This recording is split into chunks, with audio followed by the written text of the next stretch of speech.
Hello everybody, welcome to a new episode of House of League after a pretty epic Challenge Cup quarterfinal weekend. We're going to be going through that and much more in the next half an hour or so. Alongside me is Josh, regular on the show, and this week Josh has had a very exciting weekend in Blackpool. Oh yeah, and what were you drinking? Tell the world what your favourite drink is, Josh. I was drinking cocktails, wasn't I? I was having what was your favourite cocktail, Josh? Sex on the beach cocktails.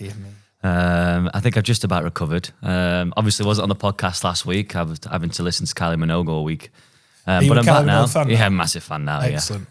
Right, what's the most successful song then? Oh, right, okay. He's called me bluff there, hasn't he? Myth. Let's talk about some rugby league. Challenge Cup quarterfinals done and dusted. Where should we? Let's start on St Helens because you were there. It was Warrington who prevailed at Saints' expense. Let's be honest, it wasn't a great game, was it? It wasn't the best match I've ever seen. Great win for Warrington. What I'm going to say for Warrington, right? I've not been sold on them, as you know, from the start. Yeah, from pre-season. But the last 3 or 4 weeks, they've not played well and found a way to win. They had backs against the wall against Saints first time round one. Backs against the wall really against Leeds and found a way to win. And not so much backs against the wall against Saints, but they weren't fantastic, but they won. So it's hard to be overly critical of the Wire at the minute. Yeah, St Helens did start the game probably stronger of the two, and then Warrington found their way into the game, had some luck at the back of kicks and forcing mistakes at the back from Saints, and then, yeah, as you say, went on to win that one. You mentioned Warrington then, you look at Saints, they've got the forward pack there. They're just not quite clicking in attack. We'll go back to Warrington in a second, but they've obviously got Jack Wellesby, Johnny Lomax and Tristan Saylor. Now, they scored plenty of points round one against Salford, but obviously second tier, we all know there. They scored points against Wakefield. But in recent weeks, they've been lacking in the clicking.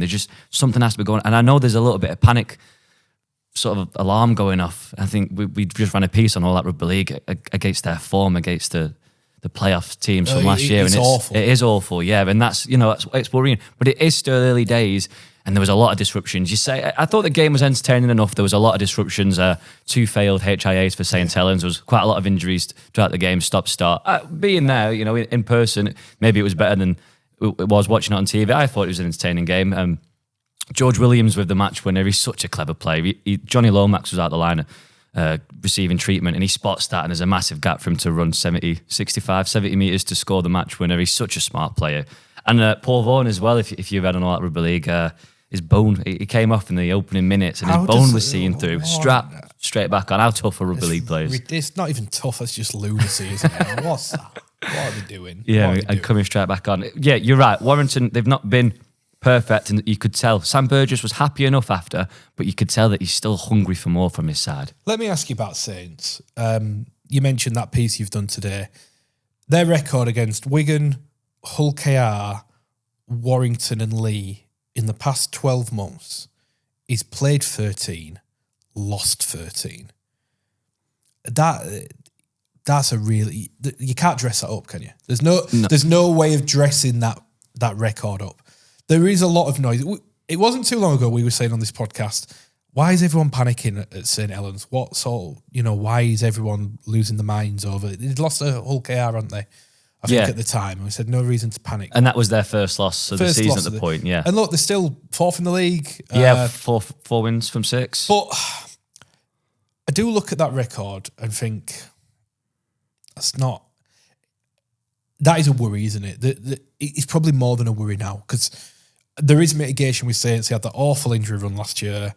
They had the disruption this week. They've had disruptions a lot of this year, but that is rugby league as well. Yeah. There's only so much you can use that as an excuse. 13 from 13 isn't. You can't find mitigation for that. It's just not the record isn't good enough, is it? And I suppose my question is what needs to change at Saints? The obvious thing that everyone always goes through is let's change the coach. I'm not sure it's as simple as that. I'm not necessarily saying Paul Wellens is the answer, but I'm certainly not saying he's the problem either. What needs to happen at Saints to get them back within the top dogs, because let's be right, that record says they aren't among the top dogs right now. Yeah, but that's the sort of big game mentality. And St Helens are a club that demand success, don't they? They demand silverware, and they're just not having that in recent seasons. And yeah, you're right. Paul Wellens, I still say I don't think it's time to sort of pull the trigger or panic just yet. They've brought in Leigh, who we see how good he was at Wigan and at Brisbane. It is their attack. They boast the joint best defensive record in Super League. So the defence can be there. It's the attack and the flair. It just looks like they're lacking ideas in attack at times. They've got the forward pack. We often say, you win the middle battle, you win the game. Now, Saints can win that middle battle. They've got the players there to do that. Parsi came on, had a great stint. Walmsley, he's played really well, he's Parsi. He's going under the radar. I think he's doing really well for him at the minute. It's just the outside backs just don't seem to be clicking just yet. And in fairness, you look at the outside backs they had on the field. Well, they had Matt Whitley in the centres, yeah. It was a back rower. So more specifically, I suppose I'm talking about the spine players, the 1, 6 and 7. I didn't see much from Sailor in that game. Look, I don't know if there's answers to bring Jack Wellesby into the halves. Yeah. I said early on, didn't I, on the show, I wasn't sold on Sailor.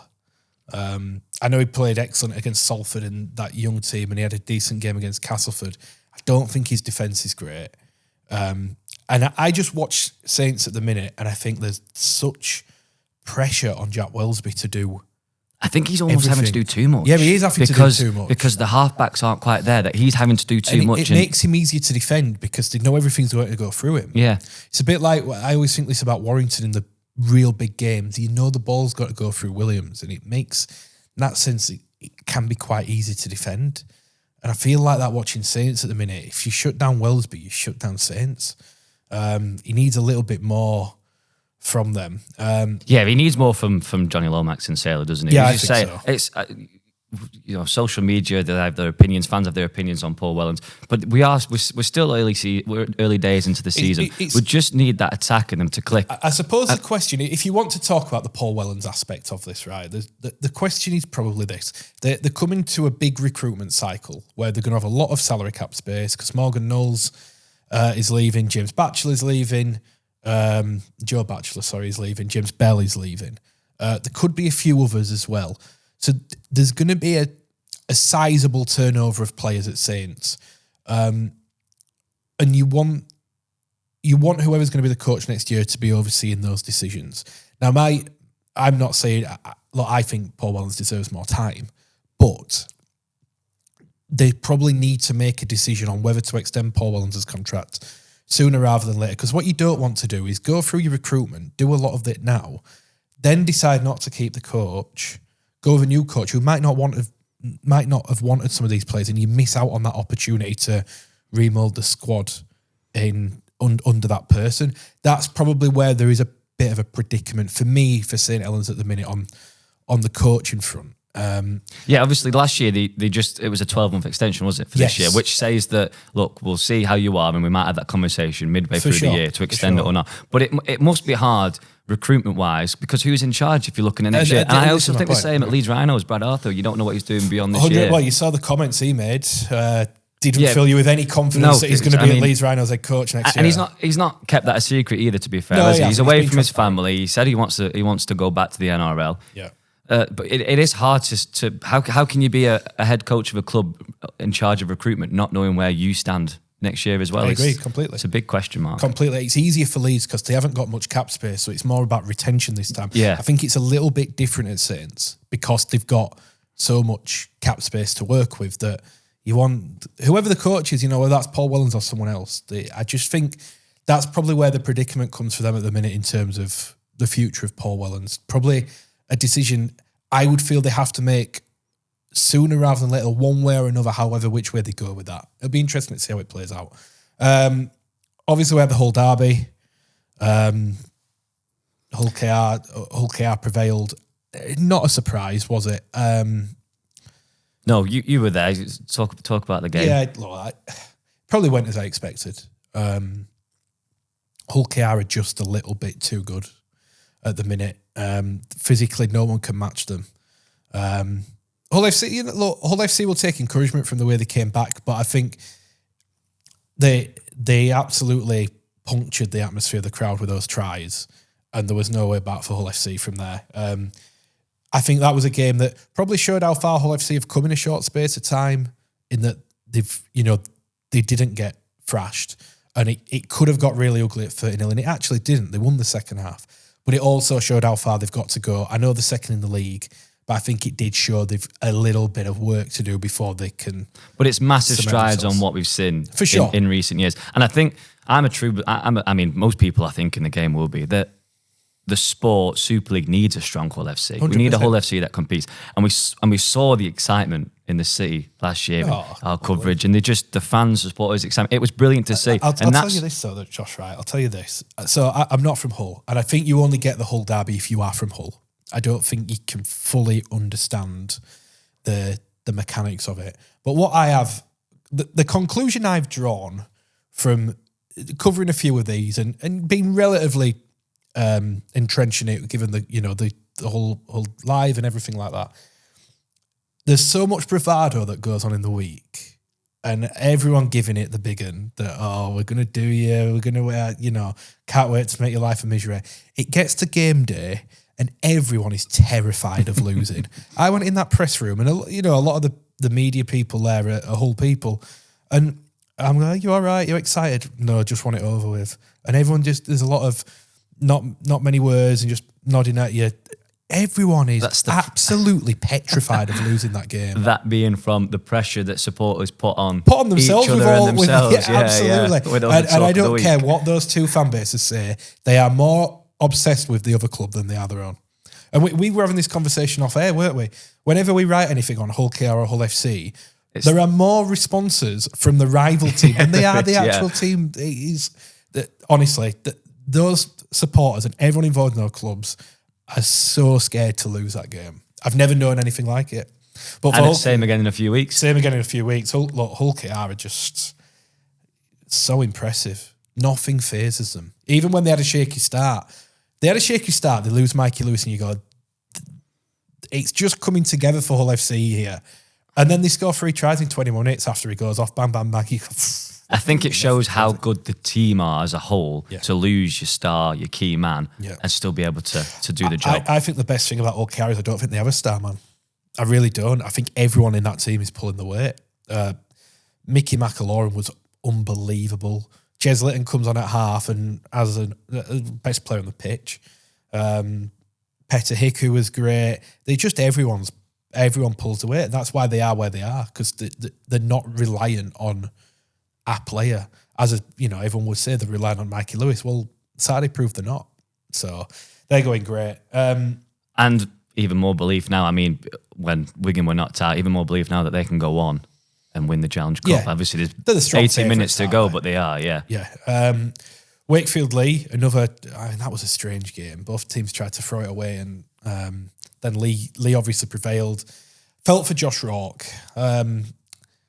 I really like him as a player. He was awesome for London end of the year. He did have 2 bad moments, which is a shame for Wakefield. But for Leigh, I think that's a big win for them, because they've been poor, let's be honest, the last 3 weeks. I don't think they were fantastic on Friday, but that's a big win, and they're in a semi. They're third in the league, I think. They're up there, and they weren't great against Wakefield the week before, so Wakefield probably would have went into that game with more confidence. Sure. Leigh looking to bounce back. I think it shows for Leigh Leopard supporters how big of an influence Robbie Mulhern has. Obviously, he's been missing in recent weeks. He comes back. And Adrian Lamb was saying, just one return can't change a game, but he does make such a massive impact as their experience forward. Yeah, again, Leigh Leopard's 80 minutes away from Wembley. I mean, they'll be buzzing around the town there. Yeah, you're right about Josh Rourke, and I think Darryl Powell said after the game, we'll just have to put our arm around him. It happens, doesn't it? Yeah, it happens to the best of people. In sport, I suppose sometimes the best thing is you get to go again 6-7 days later. Yeah. And you'd rather be in his position than Bevan French's position after the 2020 grand final with the Wellesby try, wouldn't you? Where French doesn't play for months. So you've got all of off season to think about it. Yeah, you've got a couple of days. Well, you don't really have days. You don't have time to sulk over it. You've just got to move on because it's sport. Yeah. Right, let's go on to Catalans Salford, I should say, because this was something I wanted to talk about. Not so much the game, but Steve McNamara's post-match comments. There was this meeting in Batley last week, which were regarding the strategic review, and it's become very clear very quickly, as we predicted on House of League a couple of weeks ago, that the future of the French clubs would be a big part of this. It was obvious because we all know that Nigel Wood, who's part of that committee, is quite vocal behind the scenes about his, not dislike, that's the wrong word, but he's very, he scrutinises what the French clubs bring to the game. So no surprise that the French clubs is one of the big things on the strategic review. Steve McNamara made it very clear without saying much that they're worried, I think, and disenchanted, feel like the ugly duckling at the minute, I think, Catalans. I don't think that's unfair to say. So this is an incredibly open question, Josh, that I think we need to debate now, given what's happening. Where are we at with Catalans? Should they be in Super League? Are we right to have concerns over them? What's your... I mean, we could probably have hours long. We could do a show on this. Yeah, because there's so much to look at in the sport, isn't there? I mean, you look at the broadcast details. You have to look at what the club brings to Super League, but you've also got to do the same. If you're going to say the same for Catalans, saying, "Oh well, you know, for away they don't bring many supporters," but you've got to do that across the whole competition as well, haven't you? Forget the whole competition, Josh. Across the whole game. You know, if you're going to go, what value do Catalan Dragons bring? You've got to do that for every, And I tell 100%. You what, there'd be other clubs where you go, well, why are we keeping them in? Yeah. Traditional heartland clubs that people, you can't get rid of them. That's my thing on it. Yeah. Obviously, you know, as supporters, it offers a fantastic away day. So that's one major thing. They bring in some of the game's biggest names. I mean, I know they're not quite firing at the minute, or they are getting back to winning ways, but they attract big names to the Super League competition, don't they? So that's one thing. But yeah, you can't just look at Catalans Dragons and not review each team the same. It's just, that would just be unfair, wouldn't it? I think so. Look, there are some constructive criticisms, fair criticisms of Catalan, I think. If you go back to 2006 when they were brought in, there were three main reasons for bringing him in. One was to improve the international game, make France strong. That hasn't happened, if we're honest. The second was to improve the broadcast deal, open up more broadcast streams into France. That hasn't happened. And the third one was a new fan experience, give fans something new that they will enjoy. And undeniably, Catalans have succeeded in that. We wouldn't be having this conversation if the broadcast deal hadn't have gone down repeatedly. That's why we're having this conversation now. Clubs are hemorrhaging money.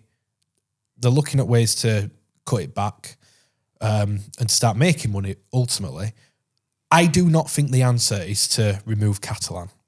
I don't. It makes the slice of the pie bigger. And when I say remove Catalan, I don't think they'll necessarily say, oh, kick Catalan out, but they'll say, well, you can play, but you don't get any central funding money. I think that's what the end outcome will be of the strategic review, if I'm completely honest. I don't think that's the answer. Look, Catalans have to pull the weight more. I think that's the answer. But the sport needs to pull its weight more as a whole. So I look at Catalan and, look, they don't bring a lot of supporters to central events such as the Challenge Cup final, such as Magic Weekend. You know, which is obviously a big money-making thing for the sport, you know, the success. The Challenge Cup is huge to the RFL's finances. And let's be right, it is a disaster for the RFL if Catalans beat Hull KR. There's no point sugarcoating it. It is. So, they don't pull the weight there. I don't think it's fair to expect them to either, given they're coming from France every other week. They're not going to bring... It's too costly for the supporters. Yeah. They don't pull the weight in terms of the TV deal. And commercially, they haven't done really either. They did bring in that wine deal last year, so you know that's a sign. But there needs to be a little bit more. So look, yes, they need to pull the weight more, but let's be right, the sport does too. If the sport had negotiated better TV deals, we wouldn't be having this conversation. Yeah. So I think they've got to meet somewhere in the middle. Catalans, and in fairness, Bernard Gouache last year, he said, look, the Super League clubs keep expecting something from the French pot, it don't come, and I understand the frustrations. He's well aware of this. I don't think it's...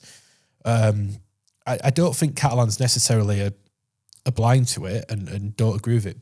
But I don't think kicking him out's the right thing. You know, we talk about player pool.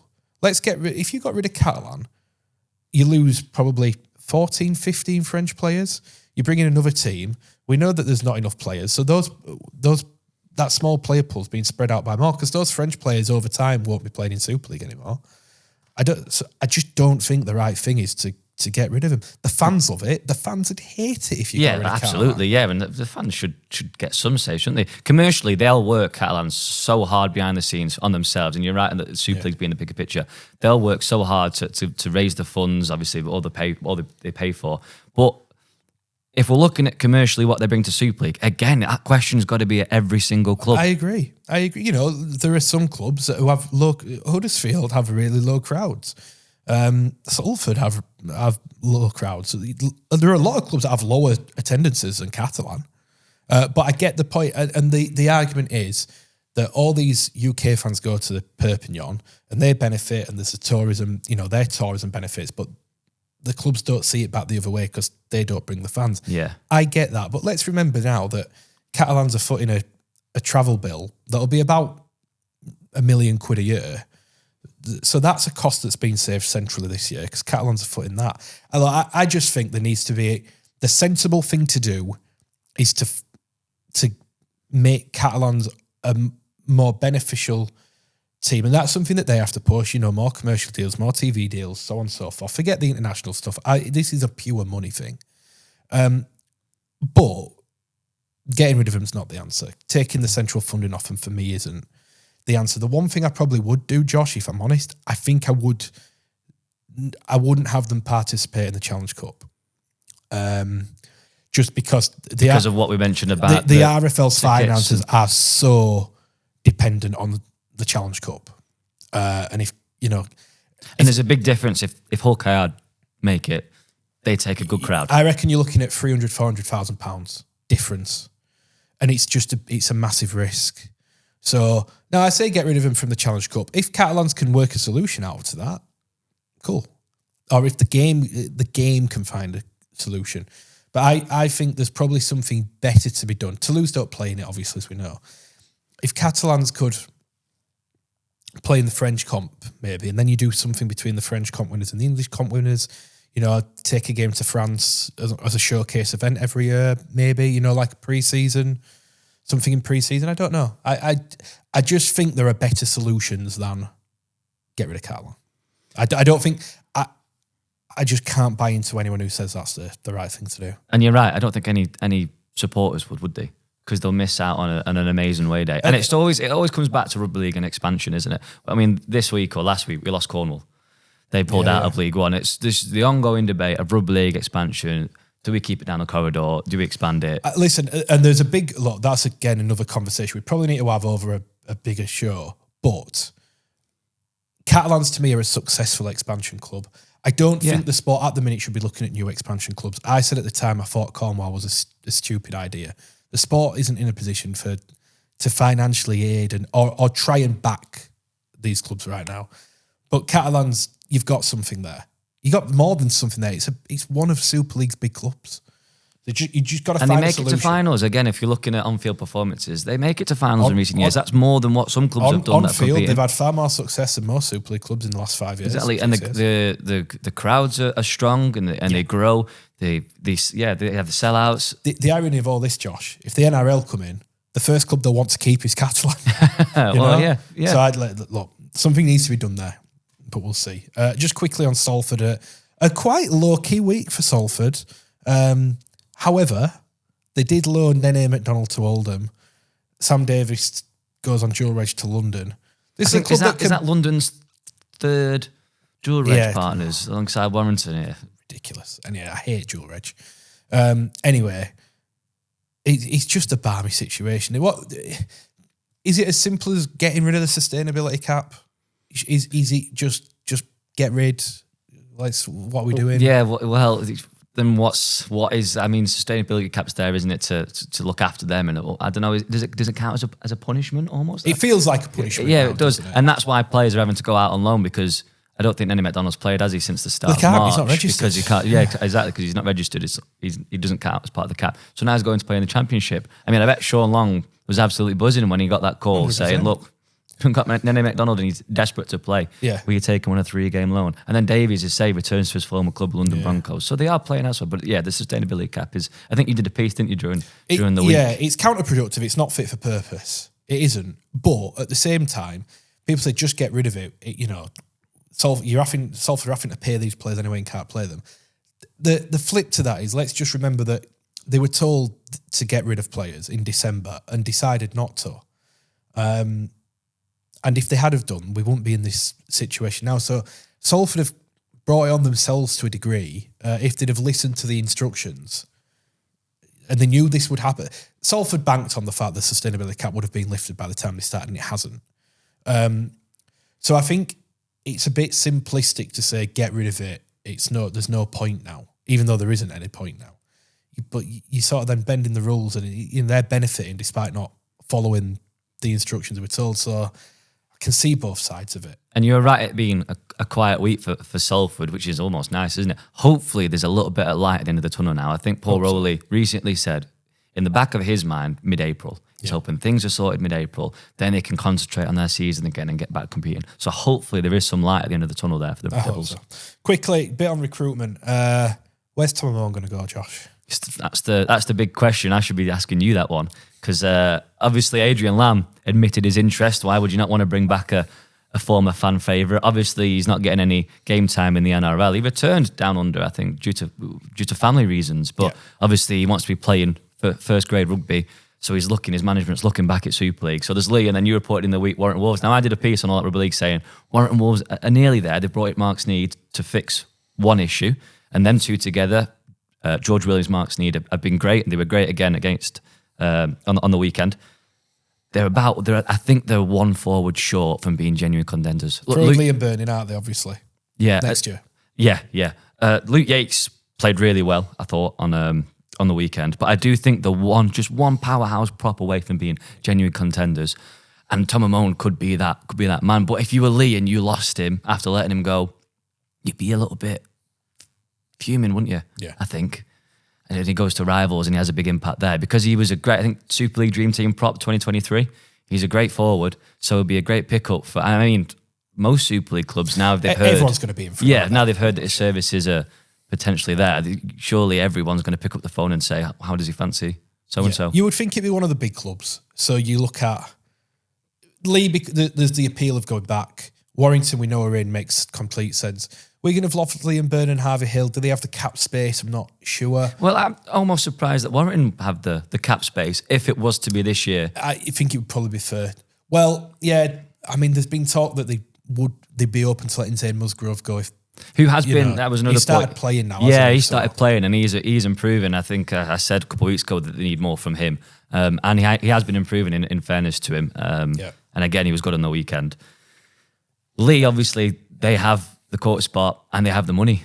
So you think they'd be front runners, and a former club, he'd be familiar. He'd obviously enjoyed his time under Adrian Lamb. But does the working under Sam Burgess and being at Warrington Wolves a different club, challenging for silverware? Not that Leigh are also challenging for silverware. Yeah. Could that attract him?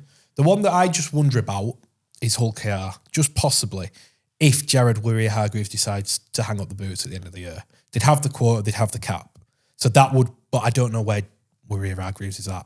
But they'd be the other one where I'd think possibly if things come together. Which would be next year, and if he's looking at making an immediate move, that could potentially be somewhere else short term until possibly a deal next year. And there are enough clubs looking for short term. I mean, it would seem balmy, wouldn't it? But Castleford, we said on the show last week, we thought Castleford would do some. I thought they'd do some business last week. They are really trying. I think there's so many moving parts. They're just waiting to pull the trigger on the right thing. So, if Tom Amone wanted to come back now, no one else can get him. Could he? I mean, it'd be huge for them. It seems unlikely, but a stranger thing that they signed Blake Austin randomly, didn't they? So listen, Rugby League, anything can happen. Yes, indeed.